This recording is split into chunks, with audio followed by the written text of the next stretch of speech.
ישראל מתמודדת עם מגפה של מחסור בשינה. כמעט כל אחד מאיתנו חווה נדודי שינה, התעוררויות או סיוטי לילה, תופעות שמשפיעות לרעה על התפקוד, הרווחה והבריאות הפיזית והנפשית שלנו ושל היקרים לנו.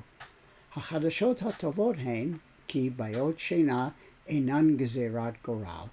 גם אם אתם לא ישנים טוב מזה זמן רב, מחקרים הראו כי ניתן לשפר משמעותית את איכות השינה על ידי שינויים קטנים, בעיקר בשגרת הערב והכניסה למיטה.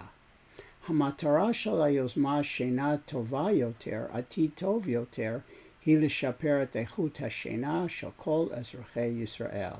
יחד עם חוקרים מובילים בתחום השינה, הפיזיולוגיה וקידום בריאות, כתבנו, אספנו וערכנו את מיטב הכלים לשינה בריאה.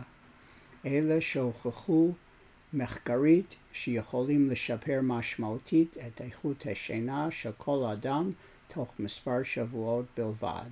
אנחנו משתפים פעולה עם חברות מובילות, גופים ממשלתיים וארגוני מגזר שלישי כדי להנגיש ולהפיץ טיפים וסדנאות לשינה בריאה. כך שכל אחד יוכל לשפר את איכות השינה, להרגיש טוב ולחיות חיים בריאים וארוכים יותר. אנחנו מזמינים את כל מי שמעוניין להצטרף אלינו ולקחת חלק בשיפור איכות החיים שלו, של משפחתו ושל כלל אזרחי ישראל.